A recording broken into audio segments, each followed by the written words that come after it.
Hello, എല്ലാവർക്കും മനക്കുട്ടൻസ് കിച്ചണിലേക്ക് സ്വാഗതം. എല്ലാവർക്കും സുഖല്ലേ? ഇന്ന് നമുക്ക് വൈറ്റ് ചോക്ലേറ്റ് ഉണ്ടാക്കിയാലോ?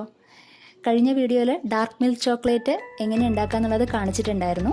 അത് കാണാത്തവർക്കായിട്ട് അതിൻ്റെ ലിങ്ക് ഡിസ്ക്രിപ്ഷൻ ബോക്സിൽ ഇടുന്നുണ്ട്. തീർച്ചയായിട്ടും എല്ലാവരും കാണണം. ഇത് വൈറ്റ് ചോക്ലേറ്റ്.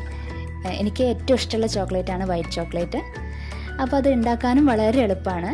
അതിന് വേണ്ടിയിട്ട് ഞാൻ ഫ്ലെയിം ഓൺ ചെയ്ത് ഇതുപോലൊരു പാത്രത്തിൽ കുറച്ച് വെള്ളം തിളപ്പിക്കാനായിട്ട് വെച്ചിരിക്കുകയാണ്.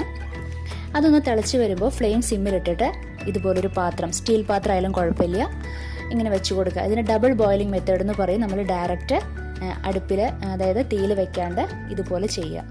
എന്നിട്ട് അതിലേക്ക്, ആ പാത്രത്തിലേക്ക് കുറച്ച് ഒരു 1/2 ഗ്ലാസോളം നെയ്യാണ് ഞാൻ ഒഴിച്ചു കൊടുത്തിരിക്കുന്നത്. വെണ്ണ ഉണ്ടെങ്കിൽ വെണ്ണ ഒഴിച്ചോളൂ നിങ്ങൾ.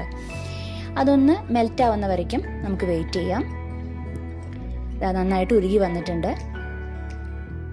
അതിനുശേഷം ഒരു 3/4 ഗ്ലാസോളം പഞ്ചസാര പൊടിച്ചത്, നന്നായിട്ട് പൊടിച്ചിട്ടുണ്ടാവണം, തരികളില്ലാണ്ട് നന്നായിട്ട് പൊടിച്ചെടുക്കാം കേട്ടോ. നമുക്ക് ആഡ് ചെയ്ത് കൊടുക്കാം, മിക്സ് ചെയ്ത് കൊടുക്കാം. അത് യോജിച്ച് വന്നതിന് ശേഷം നമ്മുടെ എല്ലാവരുടെ വീട്ടിലും, മിക്കവരുടെ വീട്ടിലുണ്ടാവും പാൽപ്പൊടി അല്ലേ? അതൊരു 1/2 ഗ്ലാസ് നമുക്ക് ആഡ് ചെയ്ത് കൊടുക്കാം.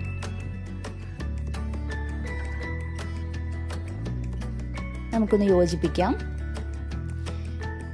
യോജിച്ചിട്ടുണ്ട്, നന്നായിട്ട് യോജിച്ച് വന്നിട്ടുണ്ട്. ഇനി ഒരു ഫ്ലേവറിന് വേണ്ടിയിട്ട്, അത് ഓപ്ഷനിലാണ്, വാനില എസൻസ് ഒഴിച്ചു കൊടുക്കാം, ഒരു 1/2 സ്പൂണോളം. അതിനുശേഷം നമുക്കത് എടുത്തിട്ട് വേറൊരു ഗ്ലാസ്സിലേക്ക് അതൊന്ന് പകർത്താം. ഇനി ഐസ് ക്യൂബ് ട്രേ എല്ലാവരുടെ വീട്ടിലുണ്ടാവും അല്ലേ? ഇതിന് പ്രത്യേകിച്ച് മൗൾഡിൻ്റെ ഒന്നും ആവശ്യമില്ല. മൗൾഡ് വാങ്ങിക്കാൻ കിട്ടും കേട്ടോ, പല ഷേപ്പിലുള്ള മൗൾഡ് വാങ്ങിക്കാൻ കിട്ടും. ചോക്ലേറ്റ് മൗൾഡ് എന്ന് പറഞ്ഞു കഴിഞ്ഞാൽ കടയിൽ വാങ്ങിക്കാൻ കിട്ടും. അതിലൊഴിച്ച് നമുക്ക് ഇഷ്ടമുള്ള ഷേപ്പിലാക്കിയെടുക്കാം. ഇപ്പം ഞാൻ ഐസ് ക്യൂബ് ട്രേ ആണ് എടുത്തിരിക്കുന്നത്. ഇത് വന്നിട്ട് നമ്മൾ ചോക്ലേറ്റ് ബിസ്ക്കറ്റ് വാങ്ങിക്കുമ്പോൾ ഒക്കെ കിട്ടും ഇങ്ങനൊരു ട്രേ. അത് ഞാൻ കളഞ്ഞിട്ടുണ്ടായിരുന്നില്ല. അത് നിങ്ങൾക്ക് കിട്ടിക്കഴിഞ്ഞാൽ നിങ്ങൾ ഇതുപോലെ എടുത്തു വെച്ചോളൂ കേട്ടോ. അതിലേക്ക് ഞാൻ കാഷ്യൂനട്ട്, അണ്ടിപ്പരിപ്പ് ഇട്ട് കൊടുത്തിട്ട് അതിലേക്ക് നമ്മൾ സെറ്റ് ചെയ്ത് വെക്കാൻ ഒഴിച്ചു കൊടുക്കുകയാണ്.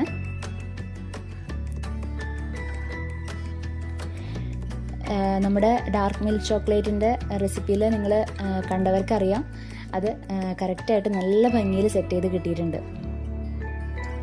ഇതുപോലെ എൻ്റെ കയ്യിൽ ഇപ്പോൾ ഒരു 3 ട്രേ ആണുള്ളത്. അപ്പോൾ അതിൽ ഇതുപോലെ ആഡ് ചെയ്ത് കൊടുക്കുകയാണ്. ഇപ്പോൾ കാഷ്യൂനട്ട് അല്ലെങ്കിൽ ബദാമോ പിസ്തയോ എന്ത് വേണമെങ്കിലും നിങ്ങൾക്ക് ആഡ് ചെയ്യാം കേട്ടോ. ഇനി ബാക്കിയുള്ളതിൽ ഞാൻ ഇതുപോലെ കാഷ്യൂനട്ട് വെച്ചിട്ട് അതിലേക്ക് സെറ്റ് ചെയ്ത് വയ്ക്കുകയാണ് കേട്ടോ.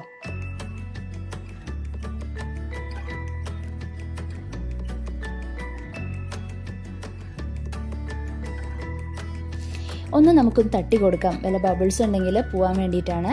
എന്നിട്ടൊരു 2 മണിക്കൂർ ഫ്രിഡ്ജിൽ നമുക്ക് സൂക്ഷിക്കാം. 2 മണിക്കൂർ കഴിഞ്ഞു, നമുക്ക് നോക്കാം. നന്നായിട്ട് സെറ്റ് ചെയ്ത് വന്നിട്ടുണ്ട്, നല്ല ഭംഗിയിൽ വന്നിട്ടുണ്ട്. കണ്ടില്ലേ? അടിപൊളിയായിട്ട് വന്നിട്ടുണ്ട്. നമുക്കെല്ലാം ഒന്ന് എടുത്തു നോക്കാം. എല്ലാം കറക്റ്റായിട്ട് വന്നിട്ടുണ്ട്.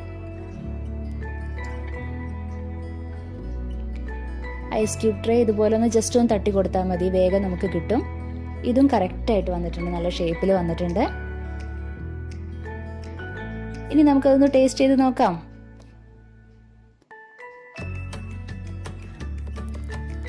നല്ല ടേസ്റ്റാണ് കേട്ടോ.